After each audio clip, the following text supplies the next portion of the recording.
9th. Let's go to the 9th. The 9th of December. All right, so the moon and the vertex will be conjunct in a 1-degree orb in Gemini. So that means that the moon will be coming onto opposition of Venus. Now the vertex is a destiny point, so it's like we get a wish. And whenever a planet crosses the vertex, we can make a wish with regard to that planet or luminary that's crossing the vertex. So the fact that the moon is going to be conjuncting the vertex on the 9th, on the back side of this full moon, it's like we get the full moon, but then the next day we get to make a wish around 10 a.m. Yeah, make a wish around 10 a.m. on the 9th here in Australian Eastern Daylight Time.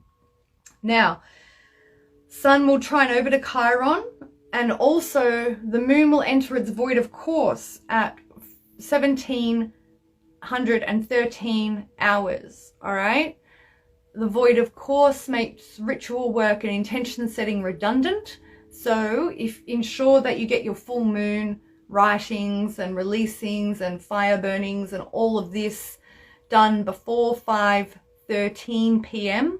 Australian Eastern Daylight Time on the 9th. All right, so I digress. Sun's going to trine Chiron. This is going to give you a bit of a, I don't want to say ego boost, but it's going to give you a little bit of an ego boost, and you're going to feel a little bit more confident about yourself off the back of this full moon. Okay?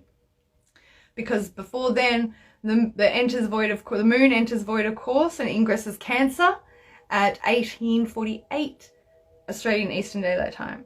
Now Mercury will be at 3 degrees of Capricorn, coming into conjunct Cupido, exactly, which is Eros. Okay, sextiling over to Vesta, and the Sun will be at 16 degrees squaring over to Juno. So Vesta, you think of the home. Juno, you think of like the queen, yeah, Hera. If you didn't catch the Pisces full moon video that I did on my YouTube, I highly recommend you go and watch that, because it has a lot of information about Juno and Hester in there, okay, because they're the fixed stars. Now, yes, so that's another thing as well. Now that we're going to be having the moon, okay, ingress into Cancer after this, it's going to be coming into opposition with Mercury now on the 9th. So let me just get the chart up to date on the 9th as well. Yeah, so the moon, by the evening, the moon's going to come into Cancer and come into opposition with Mercury.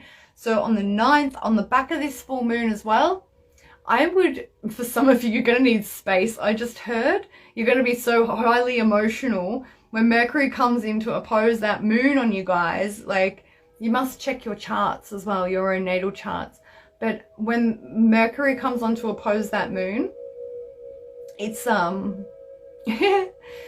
it's like some of you are going to need some space to be able to implode or explode. Does that make sense? Like, allow the rage to come out for some of you is what I'm being told. So it's not going to be for everyone. That's going to be, you know, that's going to be for a select few. Maybe perhaps the people who are on the live or the people who come across the replay.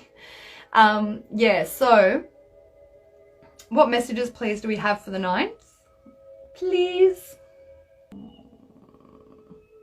Don't get pulled back into past patterns on the 9th. And I say that because they're just reminding me as well, like, because the South Node's at 13 degrees of Scorpio and then the Chiron is at 12 degrees of Aries, this is going to be in quincunx energy. Yeah, 150 degrees. So, don't allow yourself to fall back into past patterns because it feels comfortable, because that will be undoing all of this high influx of Neptunian energies. Like, high influx of Neptunian energies can be very, very beneficial for people who want to start going to the gym, who want to quit an addiction, because we're getting influx with Neptunian energies where we might have had an imbalanced an under level or a lower level of Neptunian energies. where we don't want to take care of ourselves. We don't have the motivation to take care of ourselves, okay? So when Neptune is stationed and through this week, and then we get the full moon, I feel that it will, like, this Neptune station is going to help a lot of you get really clear on making a plan on how to go back to the gym, how to change a diet, lose an addiction. You know, for me, it's like I'm not smoking as much. It's like I'll smoke half a cigarette and I'll be like, I don't even want it anymore. It's not doing anything for me. And it'll sit in the ashtray, like, until I feel like I want some later, you know, like, it's weird. Anyways, that's weird for me to put a cigarette down halfway through. That doesn't happen for me, okay? Back in the day, I used to be known as the nicotine queen because of how much I smoked. So, by a few people. Anyways, so the 9th, what do we have? Yes, don't fall back into past habits because they feel safe, all right? However, at the same time, they're telling me because of this Chiron quincunxing over to the South Node, it might also make some of you feel a bit insecure about stuff that comes naturally to you. So for me, bringing out esoteric empowerment, right, as my sacred offering, that was the first name that ever came through for me in 2018 when I was creating my offerings. But I had someone in my ear, a friend of me, be like, don't call it that. Don't use esoteric. Don't use empowerment. Oh, use any other word but that, you know?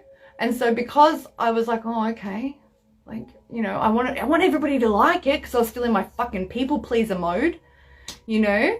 So I was like, oh, I won't use it. Yeah. That's what this quincunx to South Node Scorpio and Chiron is giving me the vibe of. It's like you're judging yourself on being all of you. Yeah, drop that shit. Seriously. Yesterday, okay? So, let's moving on to again. Much love, everybody. Have a beautiful week and a really beautiful, blessed Gemini full moon. It's going to be wonderful. So much love. Bye.